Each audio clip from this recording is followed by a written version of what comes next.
Hello, everybody. Welcome to the world of cinematics.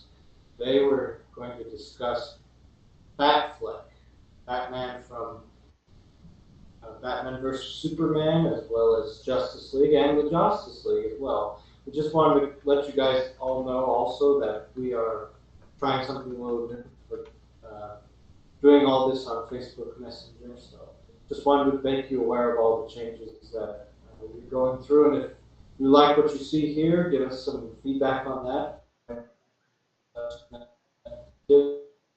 So, just wanted to begin the discussion with Batfleck for myself, like talking about the announcement that Ben Affleck became Batman. I'll start off with myself. When I first heard that Ben Affleck was cast as Batman, I thought, what a bizarre choice. You know, the guy from Pearl Harbor, you know, this. I wasn't super impressed with it, and it came at a really bad time. That was actually a time that same day in the newspaper, I found out that one of my high school peers had died in a car accident. So it really soured the experience. But needless to say, it kind of gone on. My opinion of him turned around. But how did everyone else react when they heard about Ben Affleck being cast as Batman initially? I was one of those immature morons that I love to make fun of now because I hate how much I used to be one of them. I was one of those people like, he ruined Daredevil before, he shouldn't be given a chance. I'm going to sign this petition as many times as I can. I will make all the fake accounts because they will see and they will listen. Like, first off, no, they will see, but they won't care. And second, more importantly, don't judge like an actor or a writer or director off the worst thing that they've done. Judge them off of, first off, what they've done recently, and judge it off the better things they've done. Ben Affleck, when given the right material, and especially later in his career, has given some great performances, and I should have seen that. But even if somebody has done great recently, or bad recently, or great before, or bad before, just watch and wait till the movie comes out. And I was so upset. I was like, okay, because it was like a few years later that Batman vs. Superman actually came out, and then a year later that I actually got to watch it. I was like, okay, you know what? Give him a chance. Yeah, I liked it. Yeah, I wish I had your maturity. Because my whole basis was, I knew he was in Daredevil, I knew he was in Pearl Harbor. I thought he was okay in Pearl Harbor, but I just didn't like his surname. And I remember talking about that with one of my friends. It's like, yeah, Ben Affleck, he's going to be the new Batman. I was like, Affleck. It's such a terrible name. Affleck. That's all that came to my mind is Ben Affleck. And I was like, I don't know. I didn't have high hopes for it. And it was just solely on his surname. I didn't think he's bad or good actor. I was just like, I wasn't. Can't take it seriously. Yeah, I was kind of a Christian Bale fan. I ridden that train with Christopher Nolan. I thought he was going to be the best Batman that we'd ever seen. Which, to that point, he was one of the best Batman we've ever seen. So, but yeah, no, I can't say I was too excited. I had no actual merits to base that after, but that was my thoughts on it. Yeah, Tell us your mature. I think we were all on the same page. We weren't excited for him at first. But I remember there was a point where it was brought up how Heath Ledger was casted, and people didn't like that either. Michael Keaton, too. And Michael Keaton. So when Ben Affleck, after the whole first reaction of, oh my gosh, this is horrible, in a way we all kind of acted how Batman reacted when he saw Superman the first time. Right. Overreaction. Hates him, just since we're talking about it anyways. And he kind of stuck with that idea of who Superman is, the worst possible Superman. And you think about the worst possible Ben Affleck roles. But we see him in Jiggly. We see him in Clerks 2 and Daredevil. Yeah. So it's just not fair. It's just not fair to characterize somebody on a bad day. And I think that really ties into the Batman that we get in Batman vs. Superman. We live in a society. Oh my gosh! I not say that. I wrong said it. No, we live in a society where people react to things instantaneously, like without perhaps solid facts or evidence, just react Yeah, that's really what Batman versus Superman is to me. Mhm. It's people reacting and just, soaking in what's happening in the news Mhm.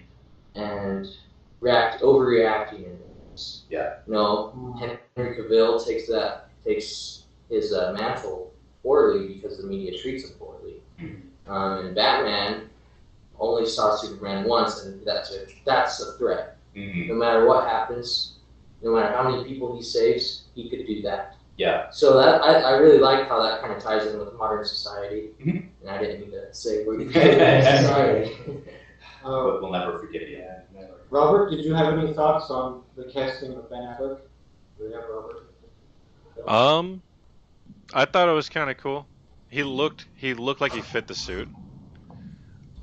Yes. Right. He's about your size, like height, I should say. Yeah. I don't know, that one scene where he goes in to save Martha. Why did you say that? Why do you keep saying that name? I keep saying the name because it's Martha. Anywho, yeah. So I really like that scene. I like to see the more brutal side of Batman personally, and I gotta see a little bit of that with Christian Bale, but with Ben Affleck, I gotta see the more dirty fighting, which I appreciate. Yeah, this iteration especially he's not unhinged, but he's barely hinged. He's a barely hinged sociopath. Right. And when they announced that they're doing a reboot with Batman, and they had the signs, like they had the Wayne they had the Wayne Industries, The satellite, there's a truck, yeah. and all these and all these things. So it was definitely setting up the idea that Batman would show up. And I was watching all the fight scenes in The Dark Knight Rises, and I was like, okay, what do I want from Batman? What do I want to be different, or what do I want that has been lacking? I said he needs to have a not necessarily a skin-tight suit, but a suit that's faithful to the comics, and you don't have to have a real-world explanation. You just say it's bulletproof, and I'll believe you, because it's a comic book. He needs to fight faster. He needs to be able to move better, because not just. Yeah, it's not just elbows and fists and hammering people in the face. And he also needed to have a Batmobile. It doesn't matter what it looks like per se, as long as it's black and pretty close to indestructible. And those were my limits. It's like, we just needed to stop with we need the body armor to be like super hard to move in, and just lack of mobility and lack of flexibility. So, and a better fighting ability and all those things. And Batman needed to really need to be Batman. Well, not need, but sort of have that desire to be Batman rather than just, I need to be Batman because of this and then I'll retire. No, It's not, because like in the Christian Bale movies, it's not that I need to be Batman. It's the city needs Batman to exist, so I'll go ahead and do it. Right. Whereas this guy, he feels this need to do it. It's like a drug, an addiction.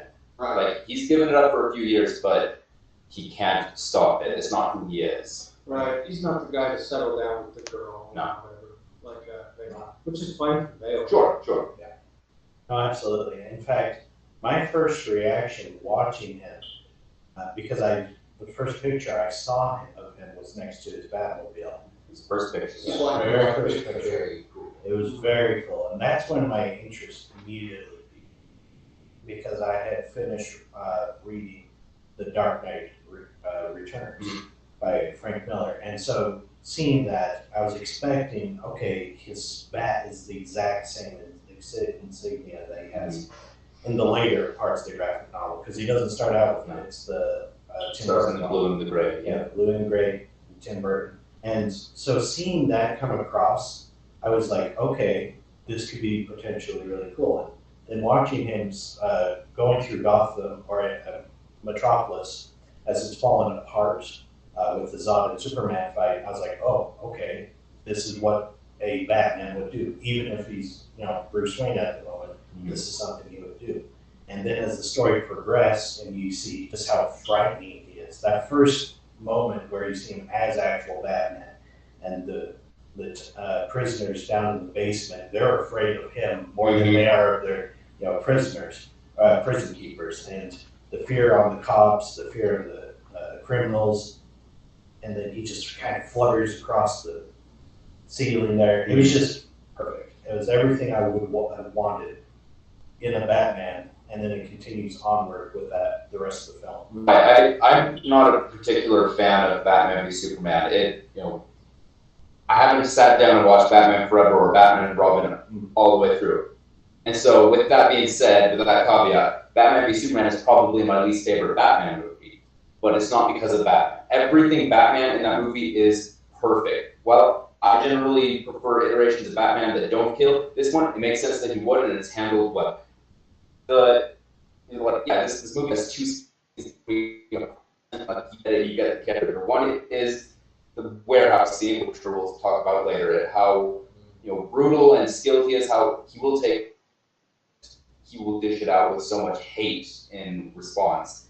But then the other was that scene where everyone is afraid of him. He's not just, oh, I help people. He is a monster in the night. He moves around like a ghost, a shadow, a demon, and it feels supernatural.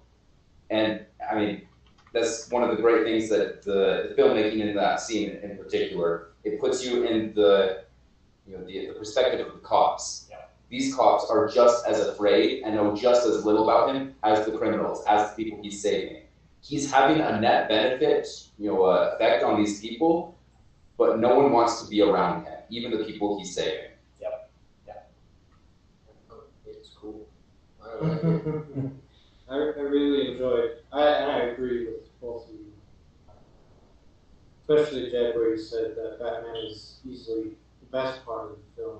And I can't say that I just love the film, but I think I mentioned it earlier. The characterization of Batman in this film compared to the others, I'm like, this is the closest to the comics that we've ever gotten.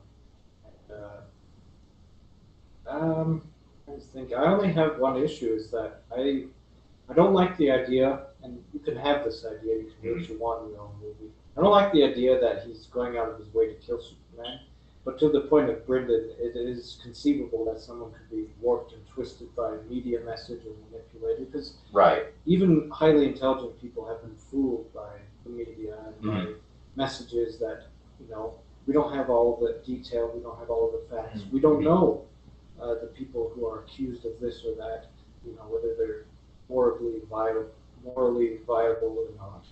So, and the angrier you are, the more likely you are to be misled. And this movie does a great job of showing why he would be this angry enough to overlook certain things. Right. Exactly.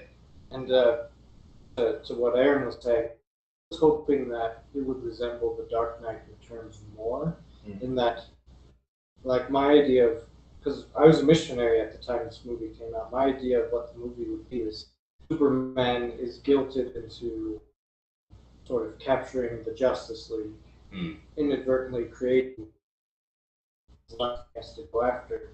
And this whole movie culminates in a confrontation between Batman and Superman, fascism and anarchy. And Batman wins, and he just beats up Superman to teach him a lesson, to be like, hey son, I've been doing this a lot longer than you. You inspired me to come out of the shadows, but now you're being the very opposite of what you're supposed to be. Right. I'm going to teach you a lesson, boy. But that's not what it ended up being. It ended up being the manipulation, forgetting who you are and all that stuff, and leading to the spear, seeing and everything else. I remember the first time I was watching it, I was like, I like Batman up to the point where he's literally torturing Superman, and he's getting ready to kill him. I was like, I don't really like this at all. And, people make fun of the scene, that shall not be named. But I was looking for any excuse to save Superman at that point. So that's my only problem with the Ben Affleck characterization. I've got the killing did bug me a little bit, but then I got over it. But the fact that he wants to kill Superman, I'm not buying it. I don't like it. I think for me, those story elements, he wants to kill Batman, and this is supposed to be a really big deal, and then deciding not to when he says Martha, I think that I would buy that more Why'd you say that name? I would buy that more if this was a Batman that did not kill. Because like this guy doesn't go out of his way to kill people, and this is the first time that he's deciding to do that. But if he's someone who will go to great lengths not to kill people, and then saying, kind of like Daredevil in Daredevil season 2, okay, this one time I will decide to do it, and how that corrupts you and tears you down, I would buy that more. And then I'm going to kill him. Oh wait, he has a mother. I buy that more rather than the people you destroyed with your Batmobile have mothers too. Yeah. So he doesn't he's not going to oh, you're a criminal, I'm going to kill you. It was a life or death situation where he took their lives, but it does still make the dramatic impact of both his decision to try and kill Superman and his decision later not to.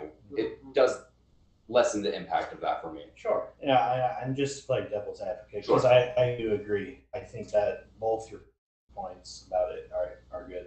But if we didn't see him in this dark place where he is killing criminals or handing them or doing these horrible things, it would be harder for us to believe he's going to follow through.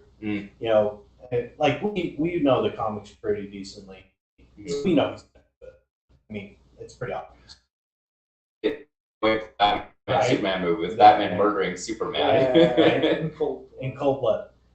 And see, that's the thing is we know. But as an audience member who's used to the Christian Bale crowd, right? They're not going to believe Batman's going to be a killer. That's fair. Yeah.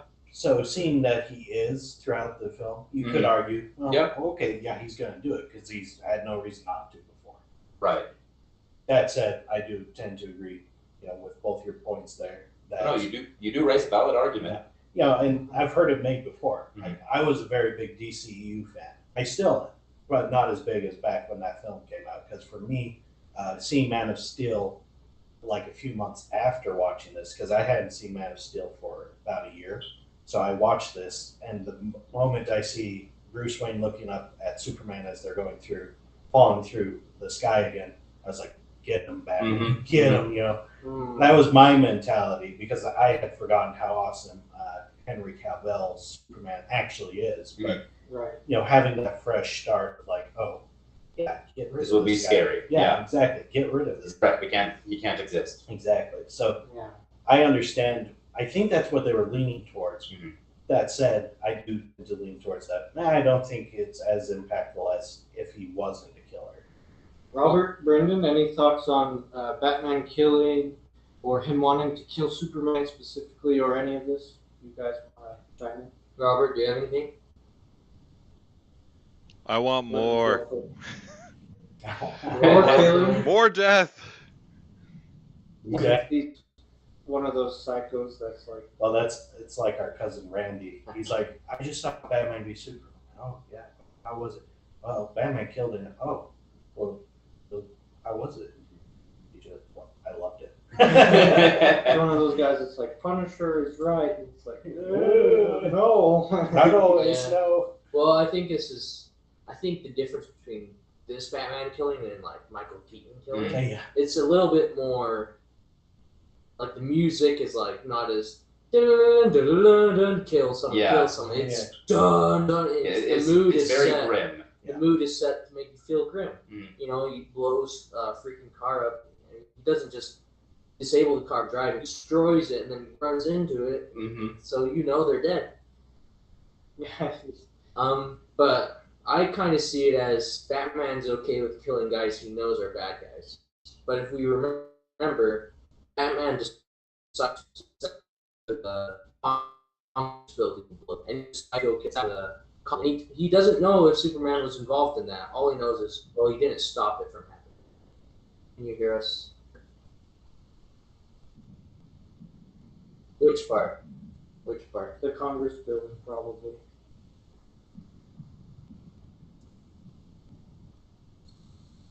Okay. So in the Congress building. Okay. So the Congress building blew up, and Batman, he didn't even know if Superman was involved in that, and he decided, well, I'm going to go kill him because he didn't stop it.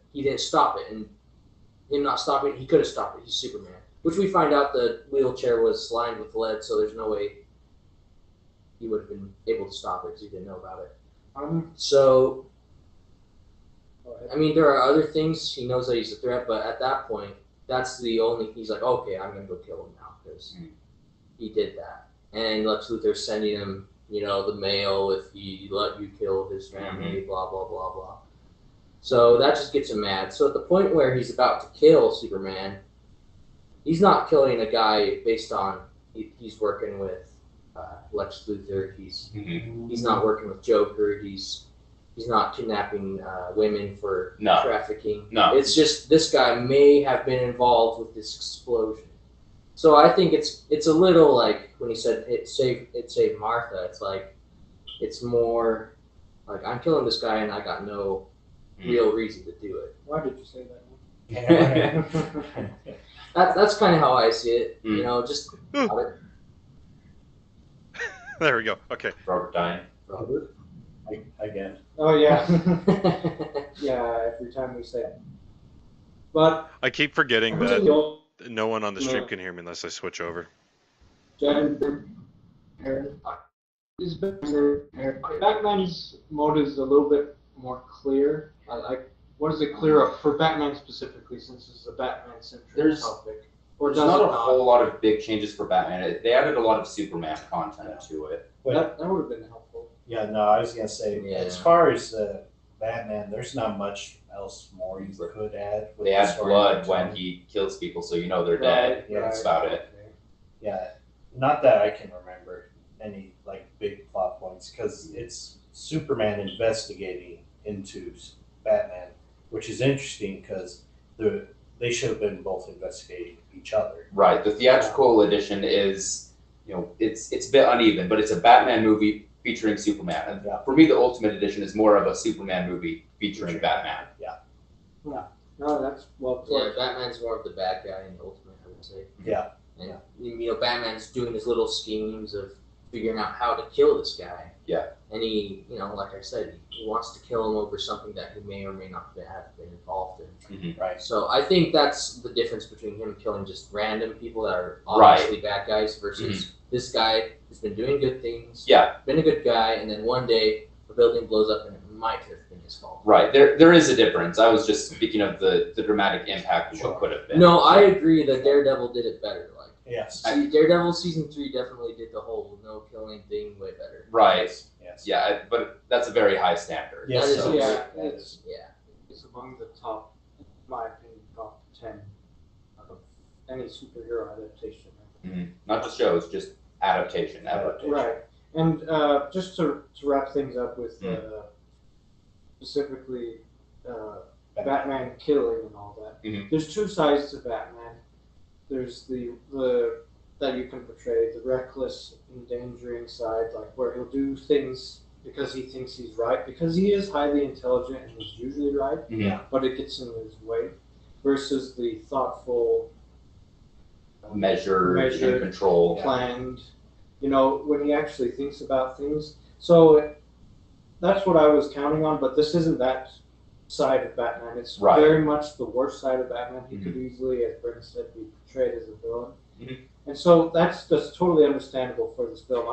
I usually prefer the measured side because it's sort of like he has Steve Rogers and Tony Stark in his brain, and he really leans on the Tony Stark side of things, where it's like any measure I take is a necessary measure versus, well, what if you kill Superman and we get another threat like him and they're not killed by kryptonite?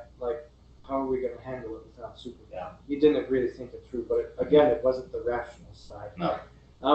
Moving on to Justice League. Oh, I just had one more. Yes. Yeah, and just to add on to, as a final thought for the two sides, as Stefan talked about, the rational more as well as the reactionary side of Batman.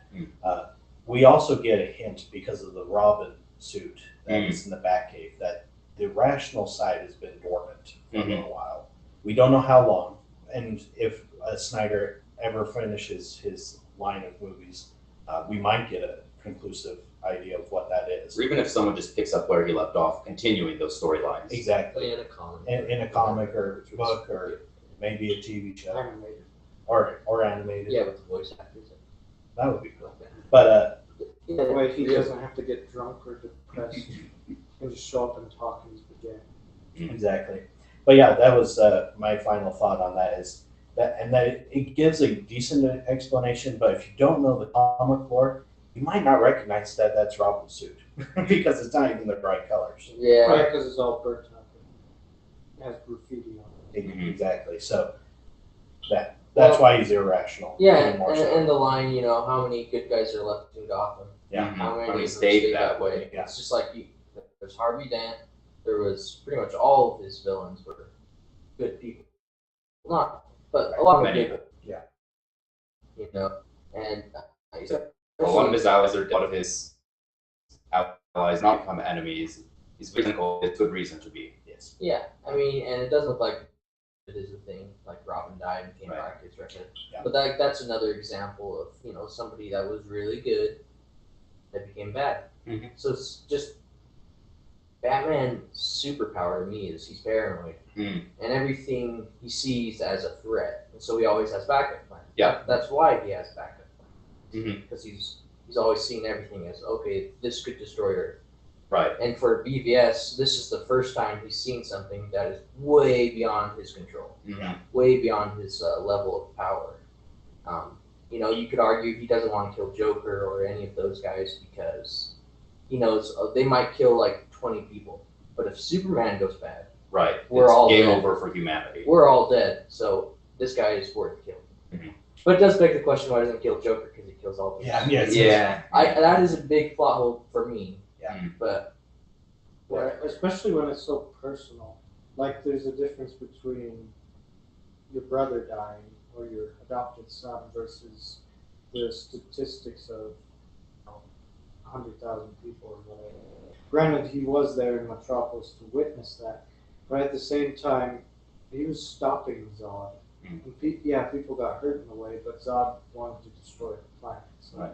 But I mean, we're just kind of supposed to take Superman's word for that. All we see, you know, down the street level is Superman tackling him through a few buildings, lots of people dying, and saying, "Don't worry, I saved you all." Well, and you can also take the witness of the people who weren't lasered in the face by Zod. Right. You know, Right. and if the violence has gone down drastically compared to when the aliens arrived, Mm-hmm. and you know, Superman is there this whole time and he Yeah. hasn't done anything until this point to protect Right. people. So again, this It- is the reactionary Batman versus the rational. Okay, Yeah. I should take measures, but I don't have to take them right now. Mhm. Like Alfred is the rational one, Yeah. and I just wanted to add, you know, I think he's my favorite Alfred. Easily. If I'm honest. Mhm. Because he's not exactly an enabler. No. He does help him out, but he does put his foot and say, "You can't do this," but he doesn't cry and say, "I'm going to go take a hike." Yeah. Because you're killing yourself. It's like they've been doing it long enough. They're like, "You can handle it yourself. I understand. It's fine." But I don't agree with you on these things, and I think, I really love Jeremy Irons as Alfred. Yeah. His sarcasm was just perfect. It's really good. And I would just throw out one more thing. I would add that in my head canon, Batman doesn't start killing until after Superman comes, and that's kind of breaks it inside his head. Maybe. Sure. And maybe at that point, all the villains are in Arkham, you know, safe from him on his killing spree. That's just my head canon, but I know it's probably not true. But it makes more sense than him not killing her or Riddler Right. or right. any of those guys. And you do bring a point, and maybe it could have been even when Robin dies. Yeah, maybe. Yeah, And maybe all the villains are like, he's killing people. I'm not coming out. Let's not break out Arkham. Yeah, let's just do it from inside where it's safe. Let's wait until he calms down. Yeah. Maybe. You were going to go straight to Justice. No, Justice League. I was about to say spoilers for Suicide Oh, there Squad, we go. actually, because I remembered that. So, spoilers for Suicide Squad, Batman's in it. And I've watched those scenes on YouTube because I refuse to watch Suicide Squad. The thing that I really liked was when Batman is chasing Harley Quinn and Joker. Joker disappears magically. But Harley Quinn is underwater and she tries to knife him, and Batman just punches her in the face, and then blood comes up and she's knocked out.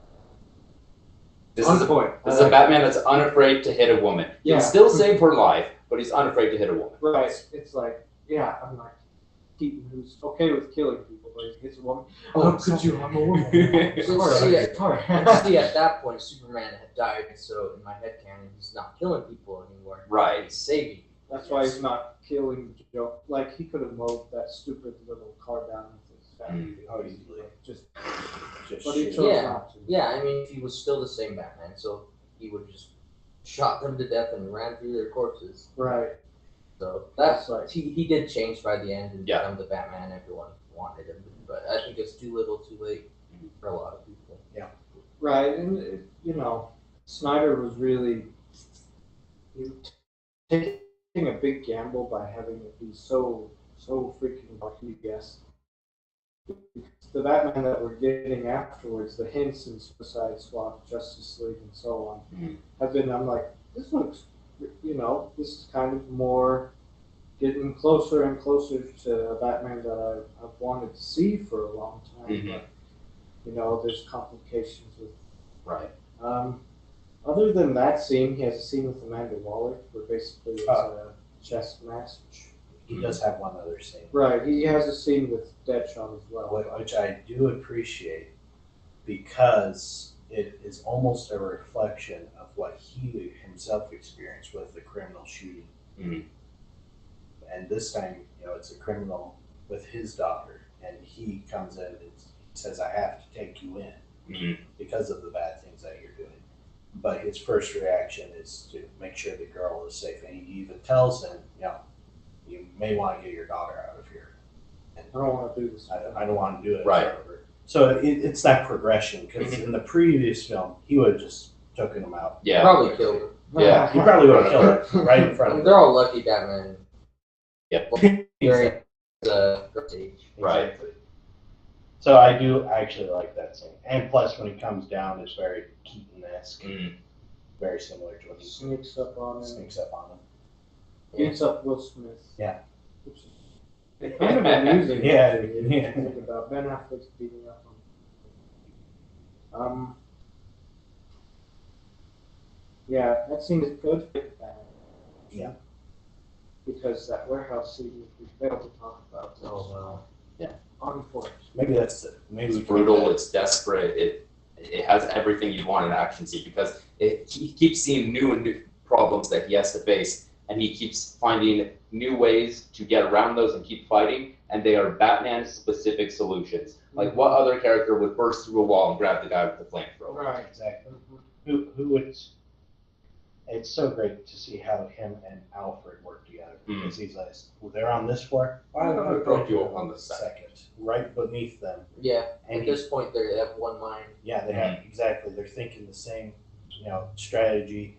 And, they're all looking for him. They hear noises, and then the floor blows up, and He takes out their guns. Takes out the guns. It's very strategic, and it felt like an Arkham game, which it should, because at this point, everybody who is a huge Batman fan and video game fan have played these games, and so people, have made edits all the time of, Arkham Health and all this stuff and gadgets and stuff just for that scene, and it's perfect just the way it is.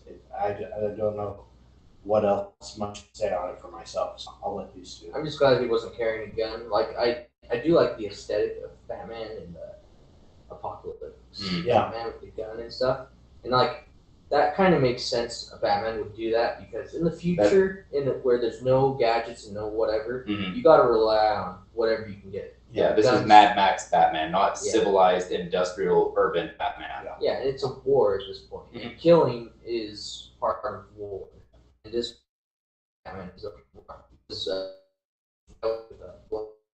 Some people are going. Yeah. So, more okay on the this is okay. Yeah. You Christian Bale fans. If people are trying to nuke your city, feel free to shoot them. Yes. Not the nuke though. Please don't. No, don't hit the nuke. You're killing more people. But yes, I'm glad there was no guns in that fight scene because when I did see the Apocalypse scene the first time and he's shooting everyone, it's like, this is cool, but this is Batman. I want to see Batman. Yeah, I want to see Batman action. Not a guy in a Batman trench coat suit shooting. But yeah, like I said, it makes sense. But Makes sense, sure. I can buy that. yeah, One, that's another thought I had, is we don't have the James Bond scene, like we do in the Bales, where we have time taken out to explain what each of his gadgets do. Right. For a comic book movie, if you're new to the character, it's good to have that kind of scene. Mm-hmm. When it's Batman, and he's been on, television, movies, video games for so many years. What is it, like 70-ish years?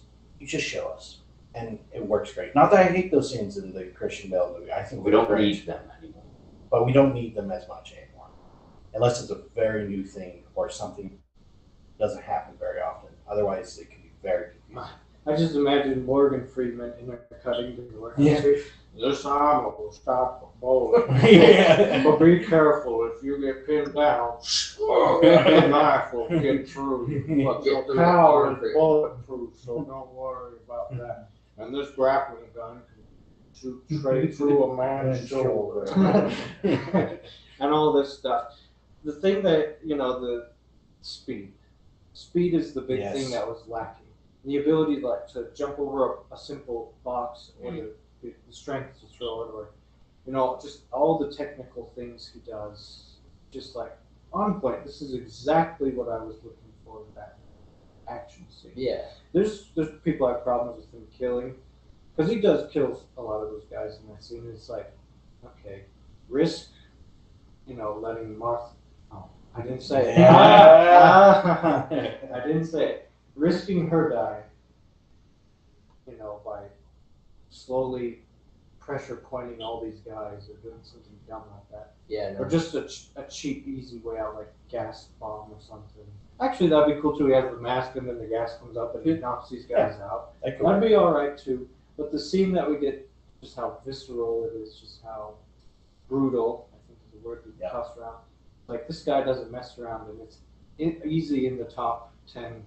2 lists I have: top 10 one-man armies and top 10 superhero fight scenes. It's not even him fighting super villains, unless you count KGBs, who's not called KGBs. Right. Yeah. It's up there with the Captain America elevator scene, any of the Daredevil hallway scene, just all on point. Yeah. Very, very perfect. This Yeah. scene is, and I don't know. It's very hard to top this action. Yeah. But we'll see. We'll see. We'll see. Well, and the build towards it is perfect. Even if you've seen the extended cut, you don't really see him fight except against Superman. You have the first scene with the prisoner, the human trafficking. Then you have, if you have the extended, you have him sneak into LexCorp, and you see kind of the remnants of it, a video clip of him grabbing some guy. Mm-hmm.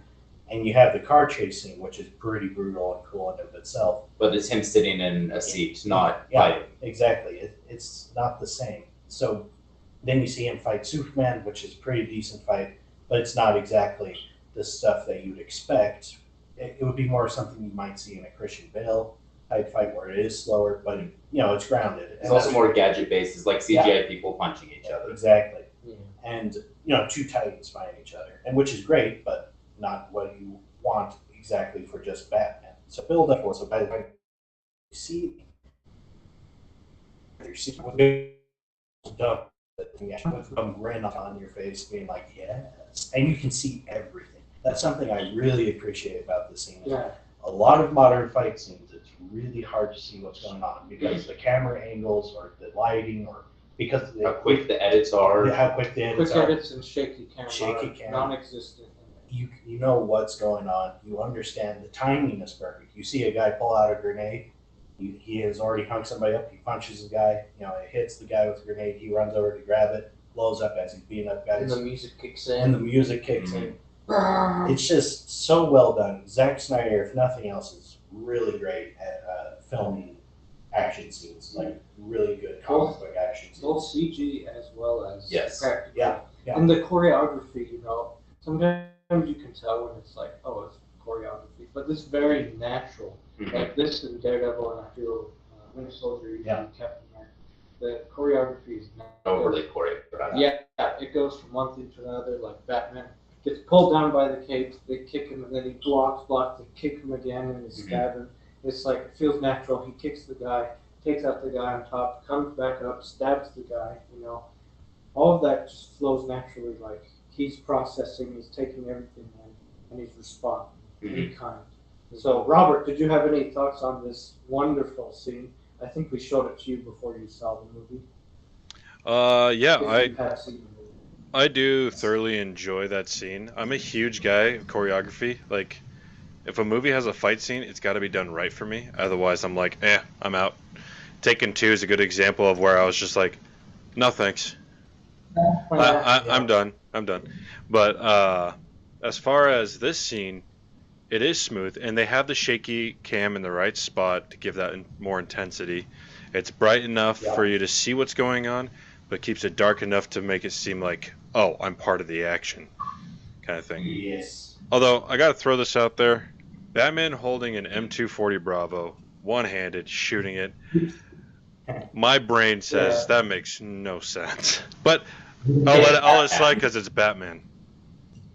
Because it's bad. Didn't you see him lifting, bro? Do you even lift? He only shot it once, so at least there was like, da. Right. Yeah. Well, so his arm probably did go Yeah. back. the thing about that specifically, because if I can understand, because you're the type of person when you watch a SWAT show, you're like, yeah, they'd be wearing helmets, or come on, you need to put on your armor right, or why is your gear like that? So I can appreciate that about you. But the thing is, with that scene specifically, it's ripped straight out of the comic. Yep. He does the exact same thing where he breaks through a wall and holds that gun with one arm. Mm-hmm. And That's true. and he's a year-old man. I'm sure he's so yeah, he's an incredibly strong man. You know, it's, when people calculate. Did you say something, Robert? We didn't hear you. Yeah, so that's why I give the exception, is because he is Batman, and according to the comics, he's like peak human strength. So if you're peak human strength, you could fire that one-armed. Yeah. But if it was any normal guy, I'd have been like, no, cut that out. That's stupid. Yeah. No. Right. Yeah. Yeah. He's a tough hombre. I'm pretty sure somebody has calculated, when he's doing all of his weightlifting, they're like, man, he's incredibly strong, so he's definitely not the average bloke. Moving on briefly, because I don't want to be here forever, Right. to the Justice League.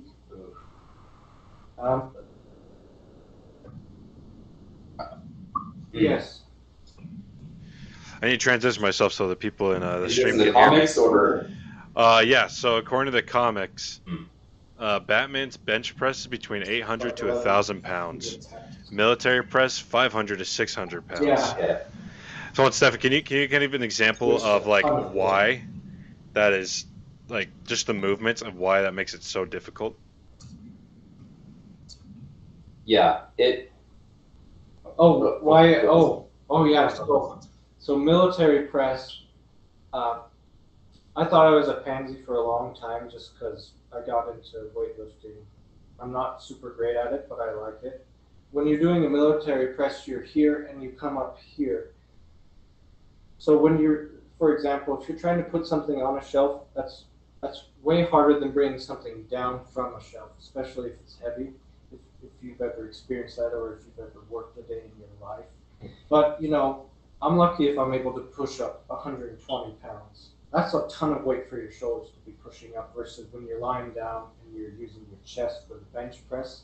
So 500 or 600 pounds for a military press is insanely strong. Like, that's beyond world record breaking as far as I'm aware. Easily 1,000 pounds or 1,100 pounds is I've never heard of anyone surpassing 1,000 pounds. I don't know that we've gotten to 1,000. Probably 900, but I'm not entirely sure of the record at the moment. But we know Batfleck gonna do that in Justice League because he got a little bit of the chubby face. Yeah, you can really tell the reshoots for Joss Whedon's version.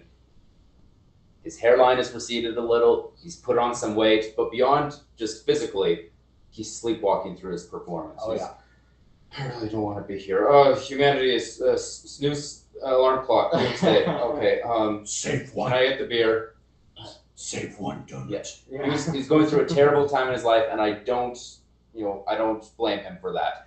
But you can really tell in the movie. Absolutely. I will say one thing I will say for him in the movie, which is more of this is both versions of the movie. I appreciate that in this big, alien invasion, world-ending, apocalyptic movie, you don't have him like, oh, I used my kung fu to beat up 3 aliens. No. Yeah. He contributes in a meaningful way to the team by helping guide their strategies, and he helps out with the tech. Yeah. Those are things that only he can do in these ways. And so that's a bigger impact than just, I killed an alien with my kung fu. Right. Meanwhile, Superman's going to take out an army. Yeah. And I'm helping. I did something. Yeah, we all know when Batman's in the Justice League, even in the cartoons, he's kind of fighting one guy while everyone else is fighting 20. Right. And I like that in both versions. He does take an alien weapon and start using it. It's like, Yeah. what else is he going to do? Right, He's only got so many bombs he can throw. Like my favorite Justice League stories, or my favorite usage of Batman in Justice League stories is like he sneaks into Darkseid's fortress and saves the day because of how sneaky he is, and how crazy he is, and how smart he is. Or through his paranoia and foreplanning, he takes out this white Martian invasion force in a way that no one else could. It's not, I'm going to beat you up because I know martial arts. No, you can't do that. It makes him look really underwhelming. Mm-hmm. You were saying something, Robert? Yeah, so I'm thinking of a good example would be, Apocalypse now? Is that the animated Batman? Where Batman turns over to Darkseid. Darkseid has him because he's like the best tactician ever. Yeah. And that goes to show his position in all of the Justice Leagues is the fact that he is tactically superior to all of them. He's like, oh yeah, I want you to do this, do that, do this, do that. You guys are the muscle, I'm the brains, kind of. So He may not be the leader of the team, but he is the one saying, here's the plan.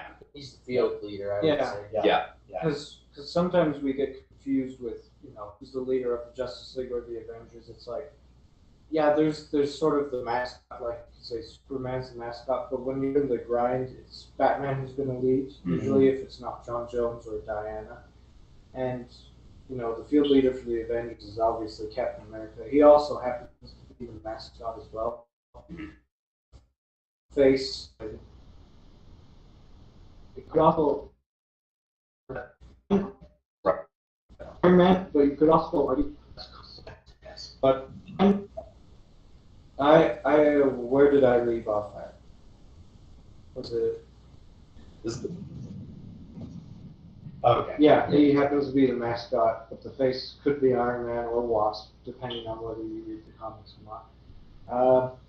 But the two things that didn't work for me, besides the obvious reshoots, one is that the humor does not work with Batman this time. Oh, something's definitely bleeding. It's like, ha ha ha ha. When Batman turned into, he got a dad bod and dad jokes. Even in the Snyder cut, he has one or two moments where you're like, hey, that's kind of lighthearted, like where he says, hey everyone, this is Alfred, I work for him. It's like this is he's serious, but he's not. I'm super grim. I'm going to kill people. Yeah, he has changed in the. Yes. The Alfred criticizes him in Justice League the Snyder Cut because he's being too faithful. Yeah. Whereas in BVS, he's criticizing him for being too pessimistic and crazy and just not trusting anyone. Whereas in Justice League, he wants to bring back Superman, which could create another monster like Doomsday. So it's kind of cool to see that progression. And there's a line where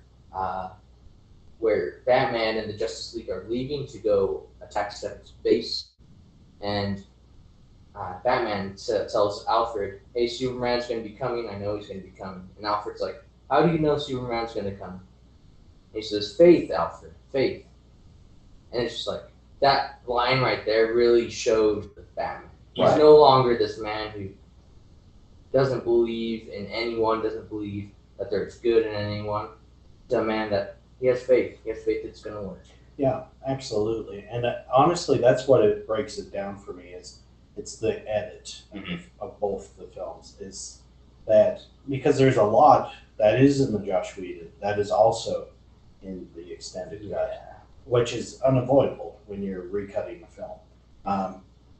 And that's really what it is they wanted a lighter tone, which can work if done right and if it had been built from the ground up.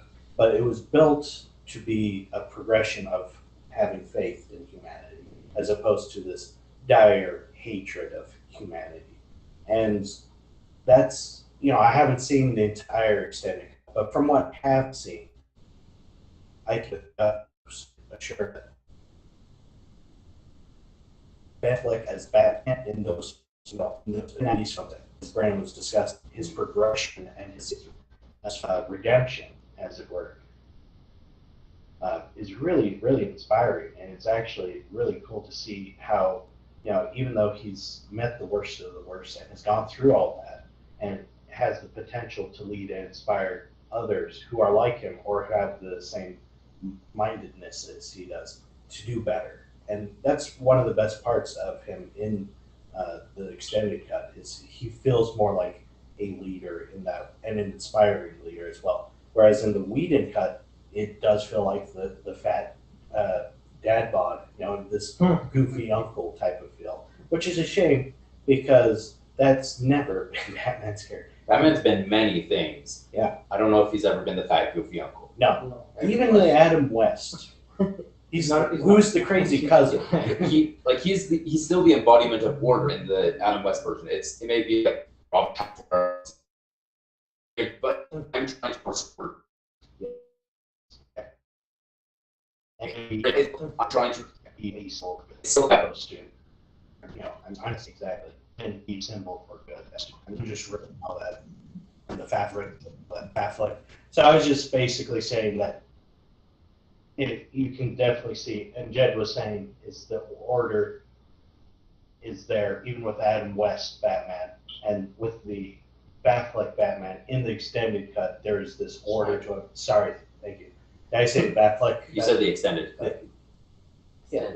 Well, Are you talking about Snyder? Yeah, which is it's a re-edit because it's not just additional footage; it's different footage that they cut out.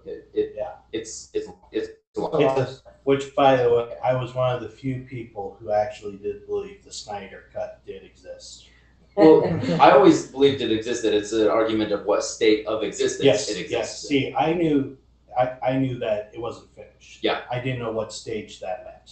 That's all. There were a lot of animatics, CGI work needed to be done, score needed to be done, but it did exist. It did exist. So I'm actually super interested in where they were going with Batman's story because, like we've been talking about, he starts out where we see him in BVS as this man that hates what man can be and only focuses on that, to the man that watches Superman sacrifice himself for everyone.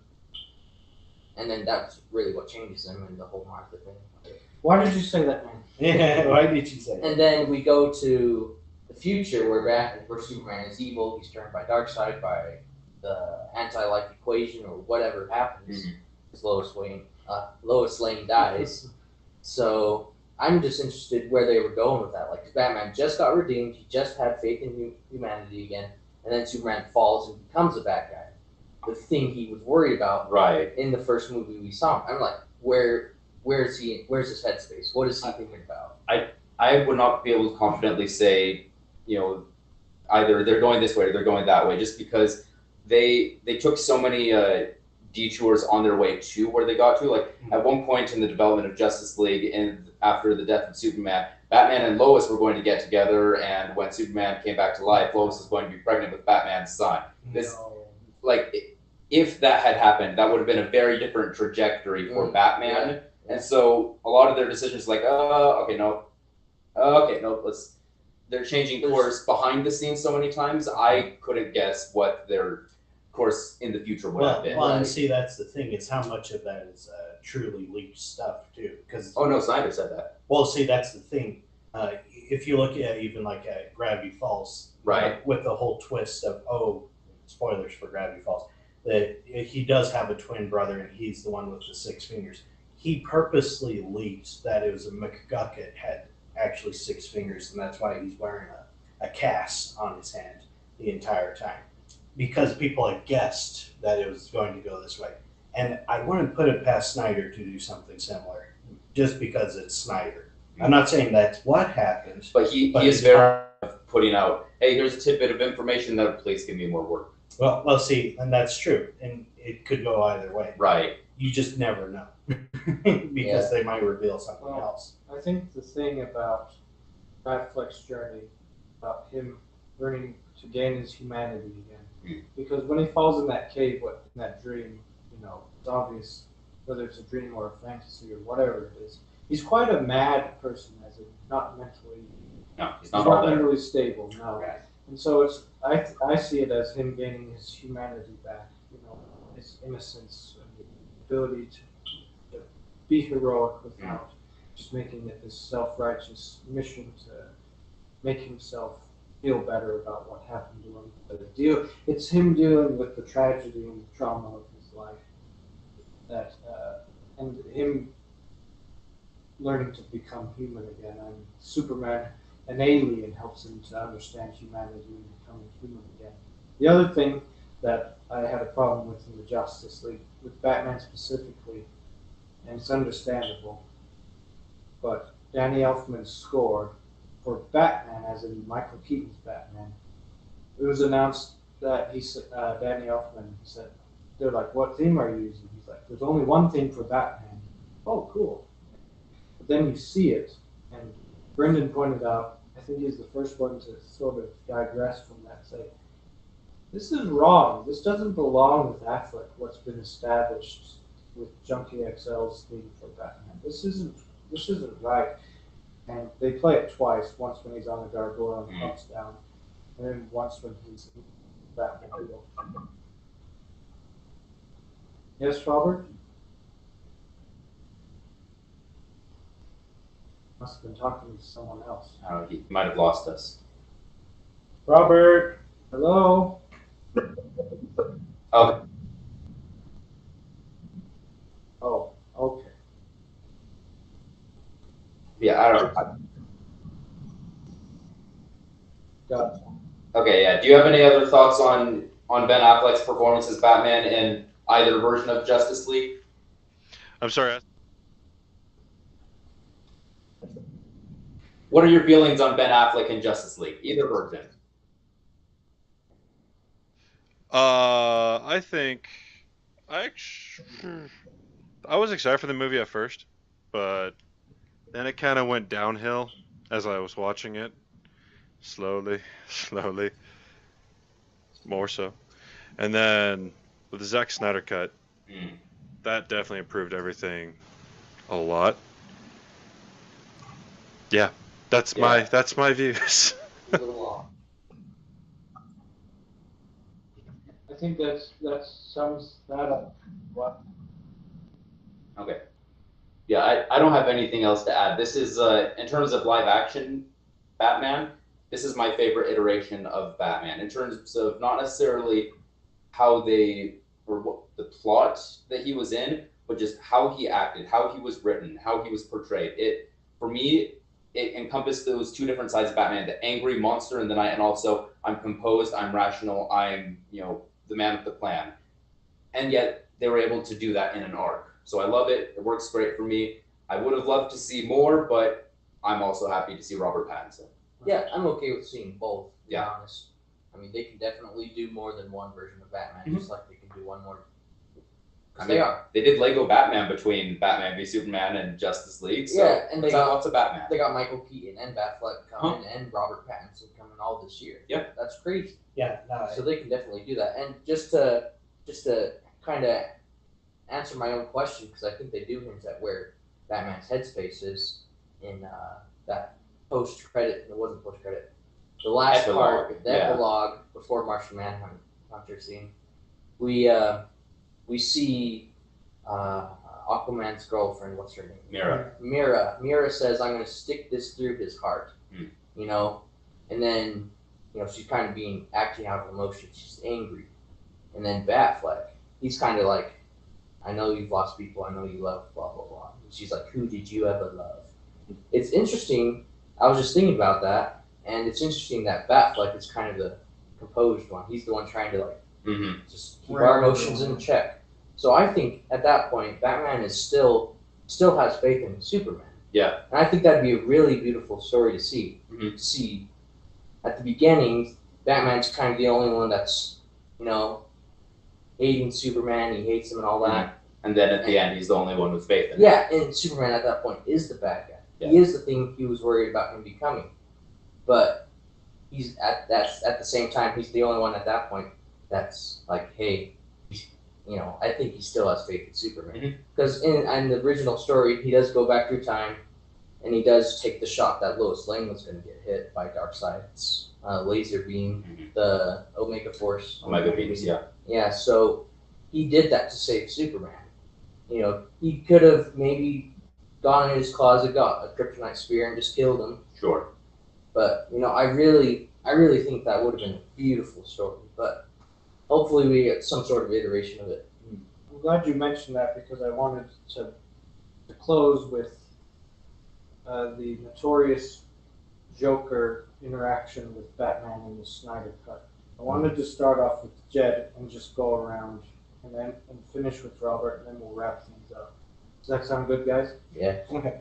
Okay, Yeah, I'll be go brief. for it. I hate the scene. I like where Batman is portrayed in being in that scene. Yeah, I just thought about that. Yeah, That's kind of cool. But as a scene, it feels very tacked on to me. The whole thing was shot, a little bit before it came out, just because Snyder said, you know what? It's a shame that we never got Batman and Joker, at least in this iteration, to interact. Let's do it. But then he's like, no, this is hopeful Batman, who was like, I'm holding out also.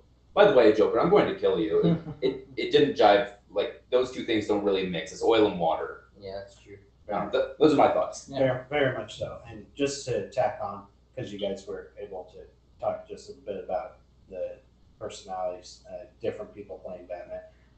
Just like I enjoy seeing Patrick Stewart playing Macbeth and Ian McDermott playing Macbeth, I do agree. I'd like to see more different personalities take different takes on these characters. And that said, it was nice to see Jared Leto get a second chance at playing the Joker character. I'm not a fan of Batman saying the F-bomb.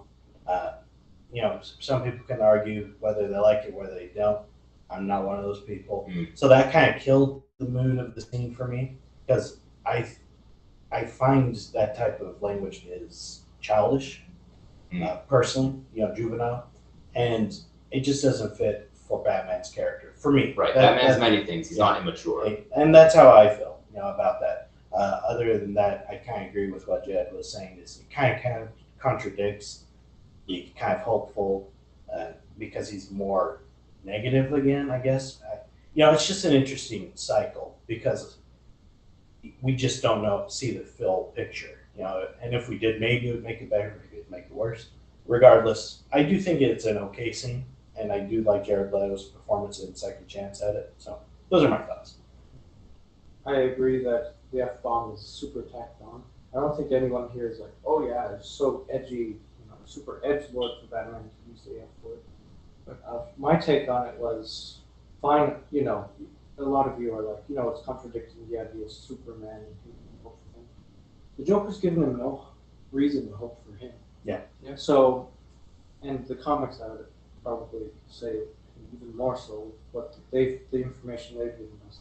So for me, him threatening to kill the Joker, for me, it's more like, finally, you have all the people you can kill, whether it's the fat guy in Batman Returns, or right, anybody else. The Joker makes the most sense, and that's something I've always wanted to address. If I were to ever write a Batman comic, it would be about him risking people's lives to save the Joker and the repercussions of that. It's like, what's the psychology behind that? Why do you let this terrible person live? Yeah. And those are the hard questions that he has to address in Under the Red Hood. Excellent film, comic, whatever medium you want to see it. But for me, it's that's the bomb's tacked on. And I don't love Jared Leto. I don't think anyone here does. It's not the best Joker Batman interaction. Stop saying that. If that's not true, you need to get some taste.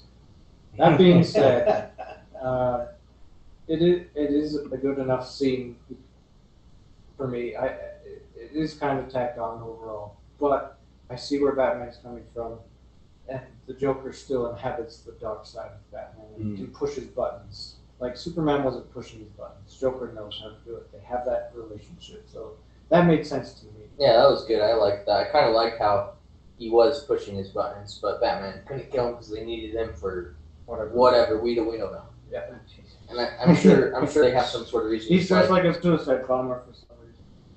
Yeah, he's got all the plaques or the badges of the police officers. I thought that was a nice touch. At least he wasn't wearing his crown of thorns. Yes. No. Yes, that No, would- no, not would've that. been, No. That would have been a little too much. At least he didn't have the damage. Yeah, Stuff for his- yeah, I appreciate that. Yes. Yeah. It was- like I said, it was a good second chance. Yeah, but that I kind of already talked about this scene a little bit ago, but I do think that it would have been better served as an after credit scene, just because watching it right after watching, all the superheroes wrap up and go off and do their own thing. It's just kind of okay. Now we're in the future again. It definitely shouldn't have come before the Martian Manhunter movie. That should have come first, and then that should have been the after credit scenes. Yeah, something like that Yeah, could have worked. That might have worked better, I mean, they would have to change things up a bit, but that could work. potentially. But when I saw him swear at Joker, I kind of looked at my own experiences in my own life, and some people don't get that you're serious until you say some strong words.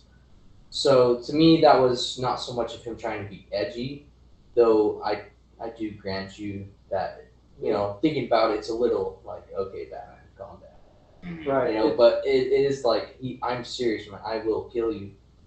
It feels like Zack Snyder specifically is the one. Batman's not trying to be edgy. Zack Snyder's trying to be edgy. He's trying to get that R rating, which I feel is the reason. Yeah, I don't appreciate it. I mean, they didn't need that. But, like, that's how I took it. That Right. Maybe that's not what they're going for. Maybe they were trying to make Batman edgy, and Joker saw right through it, because he did. It's like, you'll what? You'll kill me? It's just like, sure, you will. We've been at this for years, and you've never even tried to kill me. So, whatever, man. You almost got So maybe that's Batman trying to overcompensate, maybe, which would kind of be kind of sad for Batman. Yeah, it would. Come on, Batman. Pretty desperate of it. No, That's the case. I definitely agree with what Jed was saying. Like, this is my favorite iteration of Batman. The stories are not traditional superhero stories, I would say. They're kind of, I saw BVS as kind of the Last Jedi in a lot of ways of controversies. Very much so, yeah. So I think in my mind, it holds up a little bit better because it pays off in the next movies, whereas Rise of Skywalker did not. Unfortunately. Which is not Yeah. the Last Jedi's fault. Right. That's not Yeah. Different discussion. We should have one where we have just two people who have, or even three people have different opinions about The Last Jedi. If you guys want us to talk about The Last Jedi, Brennan's very neutral. He didn't hate or love it. I didn't love it. Jed loved it. So if you want us to have that discussion, let us know. But right now we're talking Batman. So go ahead, Jed. I was just going to say, yeah, it's of a similar nature to Last Jedi, Yeah. with very similar effects. But yeah, there's a few notable differences, but not worth getting into it. No, this time. just the whole character change of Batman or Luke Skywalker. Right, Sure. right, The claims of the character change. Right. So there's an argument that, that's actually Luke's character, or this is actually Batman's character. right. And Yeah. with Batman, I think there's a lot more flexibility because there's so many iterations. of Right. Batman. Either Whereas way, Luke, yeah. it doesn't matter about Luke. I will say, just going off of that thing, I want more stories that are like that, just in terms of this is a bold direction, something we haven't seen before. Sure. That's a lot easier to get away with in a comic book one, where this is the dozenth iteration. Yes. Yeah. Yes, I definitely. No, and it's definitely true. And if you can think of a third controversial movie that we can add to that list, we will definitely take a look at it as well. But as far as this discussion goes, I think we all agree that we like Batfleck as Batman. Robert, I just wanted to ask if Robert had anything before we close out here. I do agree with that Joker Batman scene with you guys. I think it should have been an after credit scene, and they could have done 2 after credit scenes. I mean, no one's gonna stop them. I don't think Marvel has them tied around on that. But Volume 2 plus 7. Yeah, that's what it feels like. But I know for me, I kind of agree with Brendan on the whole, like, there have been times where I have gotten, like, these guys have seen it, where I've gotten frustrated enough. I don't usually like swearing out loud, but when I get mad enough, it comes out. And it it doesn't as much of an edge as much as it is like a relief. Like, all right, I've gotten that anger out Right. with a word instead of like beating you up. So I think it could have been edgy, it could have been not. I don't really know, but I know for me, I was like, oh yeah, I've been frustrated enough where I've yelled at people. And granted, that comes with working construction, landscaping, and mechanics and engineers, which is my work history. Brendan knows. He worked with me in construction. I know you. Right. There's a certain joke I cracked So- one time, and I can't say it on YouTube. Yeah, just to conclude, I think, a good example of what we've been saying about Affleck's portrayal is, you may not like the prequels, but I prefer Ewan McGregor over Alec Guinness, and that's just because we have to spend more time with him. I mean, if we got A New Hope, Alec Guinness, the time that we spend with him and sort of that warm mentor, maybe I would have liked him better, but we get him so little after A New Hope. Yeah, and all he does is kill your father, dude. Yeah, it's like, you need to kill it. But he says it in the warmest, kindest Yes, he way. does. So it's The, like, the gentle wow, thing to okay, do I is guess to Or like ram your sword down his throat. Yeah. And I liked you, but from a certain point of view, Yeah. Sorry. Right. Whereas Ewan McGregor, he goes from the young learner to the kind of the rightful teacher to the brother, and his performance is really good. And so it's not to say that Alec Guinness is bad by any stretch of the imagination. He got an Oscar now. And that's not to say anything against Affleck or Keaton, not Affleck, Bale or or Keaton. Both of them are serviceable, and they did very well with what they were given. They were perfect in the time that they were given. But Affleck, I feel, is the unsung hero who was perfect despite what he was given. Right. And that's the great thing about his performances. He was good despite what everything else was. Whereas Keaton was exactly where he needed to be. Bale was exactly where he needed to be. Affleck was in a very strange place, and he still gave it his best, excluding the Justice League, which was understandable. Excluding reshoots for it. Right, but it's the reshoots. And I say Joss as in Justice League, Joss Whedon. So to sum up what I've talked about so far in these past few weeks, I with these different styles of Batman, I was explaining this to Aaron earlier. Burton's Batman is very much, he looks, when you take any frame of that movie, it looks like a painting. When you take anything from Bale's Batman, it looks like a photograph, and these explain where the Batman and the films are from. With Affleck, it's very much it looks like a comic book. And that's the thing about it that I think on point is it looks straight from the comic book. And moving forward, we're going to talk about the animated series next week, and eventually we're going to talk about the Batman. And if you've seen any of the footage there, it looks like cinema. Yeah. Which is not the same as a painting, No. a photograph, or a comic book. So it's the first Batman that looks truly cinematic. Yeah, that's true. You know what sorry. Go ahead. You know what Batfleck is? He's basically like Andrew Garfield. Yeah. You may not Yeah. love his movies or his story arcs, But his performance. you watch if you give him something good, you're like, holy crap, he's might be the best Spider-Man. You know what else Affleck is? Yeah, He's best. the biggest Martha simp in the world. Why did you say that name? So, thank you all for joining us today, and thank you for bearing with us at any technical or just bearing with us. If you want us to do that Last Jedi discussion, where it will be a discussion, won't be a debate, or whether it was terrible or not, just honest feelings without being rude. We've learned to be civil with this. It's taking time. It's but- taken It's years to get there, but we've learned it's okay. Yeah, It's fine, it's- guys. You don't have like- to be a jerk. It's a movie. Movies are very important, and they have they can have a lot of impact on us, and we shouldn't just say, oh, it's just a movie. But it's also not worth killing each other. Yes. Right. Our relationship to each other is more important Yeah. than how we feel about a movie. Mhm. And you can have relationships with people you disagree with. Please do, actually. It will make the world a better place. Yes.